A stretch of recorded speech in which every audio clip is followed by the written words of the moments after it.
बीडच्या 2 कॉन्स्टेबलची Neknoor police station हद्दीत मोठी कारवाई. 11 मोबाईल, 2 लॅपटॉप जप्त.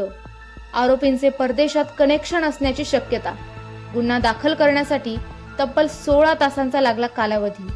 नेकनूर पोलीस स्टेशनच्या हद्दीत गेल्या अनेक महिन्यांपासून सुरू होता ऑनलाईन सट्ट्याचा मोठा कारभार. गोपनीय शाखा आणि नेकनूर पोलिसांवर प्रश्नचिन्ह.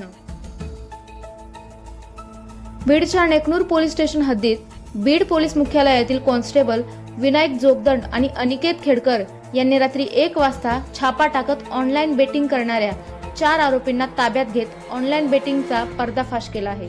आरोपींकडून 11 मोबाईल, 2 लॅपटॉप आणि इतर साहित्य ताब्यात घेतले आहे. गेल्या अनेक महिन्यांपासून कारेगव्हाण परिसरात हे काम सुरू होते अशी माहिती कारवाई करणाऱ्या पोलिसांनी दिली आहे. असे असताना देखील गोपनीय शाखा आणि नेकनूर पोलीस स्टेशन यामध्ये कारवाई का करू शकले नाही, तसेच आरोपींसह मोबाईल, लॅपटॉप आणि इतर साहित्य नेकनूर पोलिसांच्या ताब्यात दिलेले असतानाही तब्बल 16 तास गुन्हा दाखल करण्यासाठी का लागले, असा सवाल या ठिकाणी उपस्थित होत आहे. रात्री झालेल्या कारवाईनंतर तब्बल 14 तास उलटल्यानंतर देखील गुन्हा दाखल करण्यात आलेला नव्हता.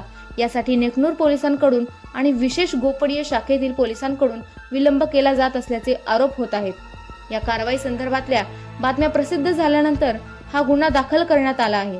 तर दाखल गुन्ह्यात आरोपींच्या फायद्यासाठी कठोर कलम लावण्यात न आल्याची चर्चा देखील होत आहे. यामुळे पोलिसांबद्दल अनेक प्रश्नचिन्ह निर्माण होत आहेत.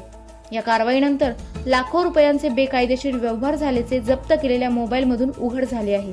तर आरोपींचे परदेशात कनेक्शन असण्याची देखील शक्यता वर्तवली जात आहे. आता या प्रकरणात पोलीस अधीक्षकांकडून सखोल चौकशी होणं अपेक्षित आहे.